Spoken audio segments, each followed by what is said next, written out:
America, Israel, Iran యుద్ధం నేపథ్యంలో Hormuz జలసంధిని Iran మూసివేసింది. ఇది ప్రపంచ చమురు సరఫరాకు అత్యంత కీలకమైన మార్గం. దీనివల్ల చమురు ధరలు భారీగా పెరిగే అవకాశం ఉంది. ఇది భారత్పై చాలా ప్రభావాన్ని చూపనుంది. ఎందుకంటే ఇండియా చమురు అవసరాల్లో దాదాపు 88% దిగుమతులపైనే ఆధారపడుతోంది.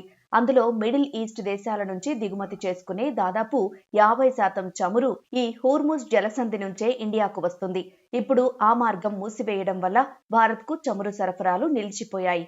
33 కిలోమీటర్ల మేర ఉంటుంది ఈ హోర్ముజ్ జలసంధి. ప్రపంచ వ్యాప్తంగా వాడే సుమారు 3వ వంతు చమురు దీని నుంచే సరఫరా అవుతుంది. అలాగే 20% లిక్విఫైడ్ న్యాచురల్ గ్యాస్ కూడా ఈ మార్గం గుండానే రవాణా చేస్తారు. ఖతార్ వంటి గల్ఫ్ దేశాల నుంచి ఎల్ఎన్జీని కూడా ఇండియా ఈ దారి నుంచే దిగుమతి చేసుకుంటుంది. అయితే ప్రస్తుత పరిస్థితుల్లో west Africa, Latin America, US, Russia నుంచి ఇండియా ఆయిల్ కొనుగోలు చేసుకునే అవకాశాలున్నాయి. ప్రముఖ లీడ్ రీసెర్చ్ సంస్థ కేప్లర్ నివేదిక ప్రకారం ప్రస్తుతానికి ఇండియా వద్ద దాదాపు 100 మిలియన్ బ్యారెళ్ల వరకు చమురు నిల్వలున్నాయి.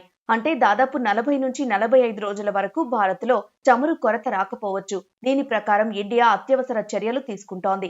ఇందుకోసం దేశీయంగా చమురు ఎగుమతులు తగ్గించేందుకు చూస్తున్నట్లు ఎక్స్పర్ట్లు చెబుతున్నారు. అయితే ఈ యుద్ధం ఇంకొంతకాలం ఇలానే కొనసాగితే చమురు ధరలు ఇంకా భారీగా పెరిగే అవకాశాలున్నాయని నిపుణులు చెబుతున్నారు. హోర్ముజ్ జలసంధి మూసివేసిన నేపథ్యంలో భారత్ వేరే మార్గాల నుంచి సరఫరా చేసుకోవాలి.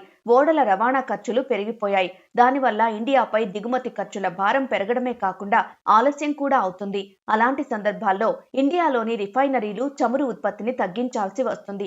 దీంతో భారత్పై ఆర్థికంగా చాలా భారం పడుతుంది.